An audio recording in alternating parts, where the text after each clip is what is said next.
Subscribe कीजिए trending news India channel को और बेल आइकन को दबाएं सभी वीडियो सबसे पहले पाने के लिए। नमस्कार, मैं हूं वंशिका केडी और आप देख रहे हैं ट्रेंडिंग न्यूज़ इंडिया। उत्तर कोरिया के तानाशाह किम जोंग उन के भतीजे किम हान सॉल के अचानक गायब होने से कई तरह के सवाल खड़े हो रहे हैं। शक है कि सुई किम के साथ अमेरिका के इंटेलिजेंस सर्विस पर भी जा रही है। दरअसल किम हान सॉल तानाशाह किम के सौतेले भाई किम जोंग नाम का बेटा है। किम जोंग नाम की वर्ष 2017 में हवाई अड्डे पर नर्व एजेंट देकर हत्या कर दी गई थी। इस हत्या के आरोप में 2 महिलाओं को गिरफ्तार किया गया था। उस वक्त नाम की हत्या को लेकर उत्तर कोरिया के तानाशाह को जिम्मेदार ठहराया गया था। हालांकि हमेशा से ही इस खबरों और आरोपों को खंडन ही किया जा रहा है, लेकिन अब दोबारा किम के भतीजे के गायब होने से पिछले उत्तर कोरिया की तरफ ही उंगली उठाई जा रही है। अंतर्राष्ट्रीय मीडिया में आई खबरों के मुताबिक सोल, उनकी बहन और उनकी मां ने बेहद गोपनीय तरीके से वर्ष 2017 में उत्तर कोरिया छोड़ दिया था। इसके बाद सोल को आखिरी बार अमेरिकी खुफिया एजेंसी CIAF के एक एजेंट के साथ देखा गया था। इसके बाद से ही उसका कुछ पता नहीं लग पा रहा है। सोल के बारे में कहा जाता है कि वो काफ़ी लजीज जीवन जीने का आदी है। अपने पिता की हत्या के बाद वह पूरी तरह से चर्चाओं से अलग थलग जीवन बिता रहा था।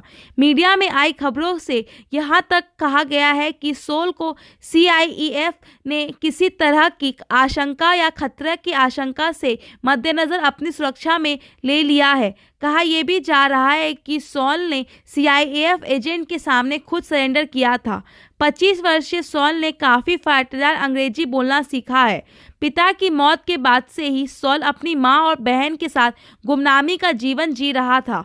खबरों में यह भी कहा गया है कि पिता की मौत से 2 दिन पहले वो ताइवान के एक ग्रुप के साथ मिले थे। खबरों के मुताबिक पिता की मौत के बाद ही वो north Korean residence movement free जॉयसन के संपर्क में आए थे। तभी उन्हें इस बात का आभास हुआ था कि पुलिस उन पर निगाह रख रही है। आपको यहाँ पर यह भी बता दें कि सोल के पिता का जहाँ उत्तर कोरिया के तानाशाह किम जोंग उन से कोई लेना देना नहीं था, वहीं सोल किम को सार्वजनिक तौर पर तानाशाह कह चुका है। हालांकि उनके पिता किम जोंग नाम को कभी उत्तर कोरिया की सत्ता की दौर में एक दावेदार माना जाता था, लेकिन वह वहां की सरकार की तानाशाह रवैये से घबराकर काफ़ी पहले देश छोड़कर दूसरे देश में जीवन बिता रहे थे। उनकी हत्या से पहले तक उनका नाम बेहद कम ही लोग जानते थे। जहां तक सोल के गायब होने की बात है, तो आपको यहां पर यह बता दें कि दिसंबर 2013 में भी वह इसी तरह से यूनिवर्सिटी ऑफ फ्रांस से गायब हो गए थे। रूस की समाचार एजेंसी के मुताबिक उस वक्त भी वह पुलिस अधिकारी के मुलाकात के बाद ही गायब हुए थे। इसी के साथ मैं वंशिका आपसे विदा लेती हूँ। ऐसे ही तमाम देश विदेश की खबरें जानने के लिए बने रहिए ट्रेंडिंग न्यूज़ इंडिया के साथ।